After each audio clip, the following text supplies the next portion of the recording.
अस्सलाम वालेकुम दोस्तों, की हाल चाल है जनाब। तुसीं देखदे पे हो अपना देश पंजाब टीवी ते मैं तुहाडा मेज़बान मोहम्मद लतीफ खरल। सब तो पहले अपने चैनल को करना है सब्सक्राइब ते बेल आइकन पे क्लिक करना है कि अच्छी और बेहतरीन वीडियो की नोटिफिकेशन हमेशा की तरह वीरां भरावां ते सज्जणां नूं मिलदा रहे। वीरां वास्ते जनाब एक घरेलू बेहतरीन और नायाब एक नीली दी मझ जिंदा तल्लक भट्टी ब्लड लाइन के नाल है। भट्टी ब्लड लाइन जिहड़ी है वो पूरा पाकिस्तान जानदा है। उस एरिए में मझ घर की मझ बड़ी मझ नीली दी और प्योर नीली दी, ठीक है, गली बाती वाली नहीं।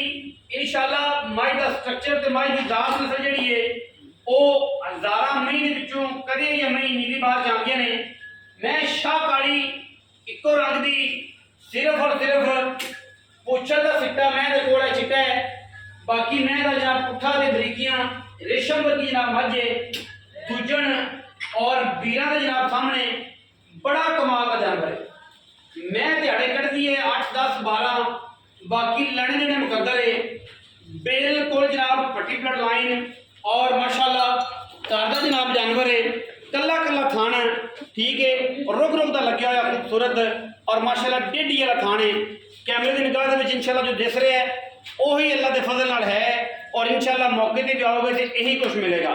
मैं बड़ी विलैती दूसरा सूआ तैयार है, बिल्कुल कोई वादा घटा कोई। माशाल्लाह जवान चेक करनी किनी पत्थर किनी है, बरीक किनी है, नस्ली किनी है, सारा कुछ वीरां दे जनाब सामने है।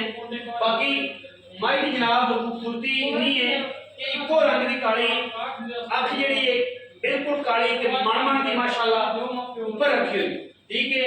सिर बिल्कुल कट्ठा दे विच सोहना शाह काली टिक टिको रंग की बिल्कुल धुनी कोली का निशान कोई नहीं और तुसीं तसल्ली दे नाल देखना है।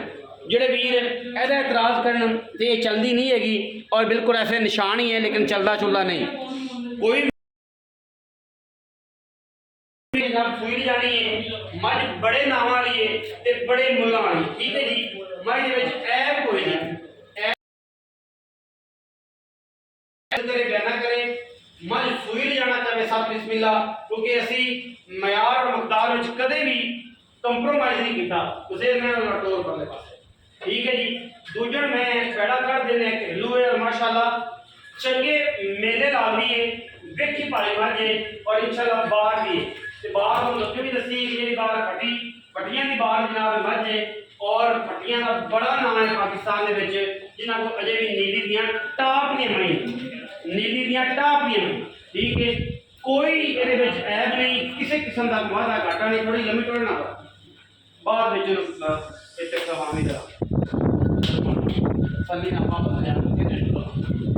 लम्बी टोड़ना माशाल्लाह मैं को इन्ने वेट इन्नियां जनाब मझ दे कोल खूबसूरतियां ने कि मझ जी अपना आप दसती सादी मझ खूबसूरत मझ नीली की मझ माशाल्लाह और मझ पिछों मझ अगों कट्टी बुथी में दी धौन और सिंगी ते नस्लदार हज़ारां मई नीली में पैदा होने तो कोई इन्नी खूबसूरत पैदा हो सकती है।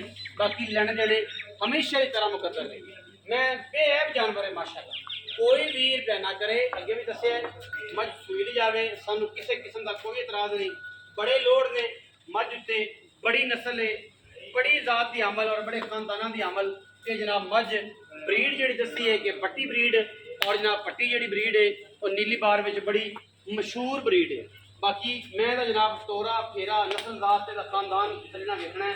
इंशाल्लाह कोई ऐब नहीं, कोई ऐब होगा असी इंशाल्लाह हर चीज़ जी है तो तसल्ली बख्श तरीके वीरां दे नाल शेयर करांगे। मजीद सारिया गल्लां जिहड़ियां ने वो असीं भाई दे नाल करांगे। भाई जिहड़ा है वो इंशाल्लाह वीरां नूं पूरी तसल्ली दे नाल पूरी डिटेल देओ भाई शेयर के। अस्सलाम वालेकुम, की हाल है? थोड़ा जी सेहत भी ठीक है? नाम की है? सफियान।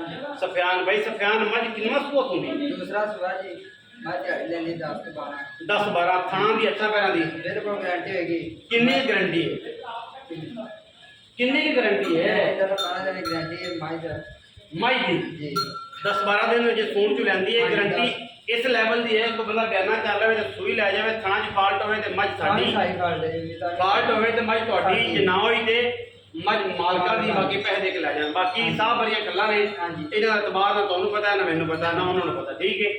हुण पैसे ਜਿਹੜੇ ਲੈ ਲੈਣੇ ਨੇ ਉਹ ਗੱਲ या इनका 11,80,000 रुपये 11,80,000 रुपये डिमांड करते जी हैं भाई कोई खसूसी प्यार मोहब्बत भी हो जाएगा माड़ा मोटा हो जाएगा कुछ जानो। कोई लवे ता हाँ जी कोई लड़ेगा तो माड़ा मोटा हो जाएगा। कोई बयाना कर लवे तो इतराज कोई नहीं नहीं कोई इतराज नहीं। 12वें 10वें दिन जो सुबह उस दिन दूसरे पहले बोले जाके पास कर हाँ लैन जी पास कर ਤੇ ਜੇ ਨਾ ਪਾਸ ਹੋਵੇ ਜਿਆਦਾ ਬਿਆਨਾ ਵਾਪਸ ਲੈ ਜੀ। ਇਹ ਗੱਲ ਐਵੇਂ ਹਾਂਜੀ। ਆਂਦੀ ਰਿਕਾਰਡ ਹੈ ਲੋ ਜੀ ਸਫਿਆਨ ਭਾਈ ਦੀ ਜਨਾਬ ਘਰ ਦੀ ਮੱਝ ਹੈ ਔਰ ਸਫਿਆਨ ਭਾਈ ਇਹ ਫਰਮਾ ਰਹੇ ਨੇ ਕਿ ਜਨਾਬ 10 ਤੋਂ 12 ਦਿਨ ਲੈਂਦੀ ਹੈ ਸਣਾ ਦੀ ਗਰੰਟੀ ਹੈ ਕੋਈ ਬੰਦਾ ਬਿਆਨਾ ਕਰੇ ਮੱਝ ਪਾਸ ਕਰਕੇ ਲੈ ਜਾਵੇ ਇਤਰਾਜ਼ ਕੋਈ ਨਹੀਂ ਜੀ। ਬਾਕੀ ਚੀਜ਼ ਸੋਨੇ ਰੰਗੀ ਹੈ ਨਸਲੀ ਪੂਰੀ ਹੈ ਤੇ ਖਾਨਦਾਨੀ ਪੂਰੀ ਹੈ ਵੀਡੀਓ ਨੂੰ ਕਰ ਲੈਣਾ ਲਾਈਕ ਸ਼ੇਅਰ ਤੇ ਕਮੈਂਟ ਆਪਣੀ ਰਾਏ ਨਾਲ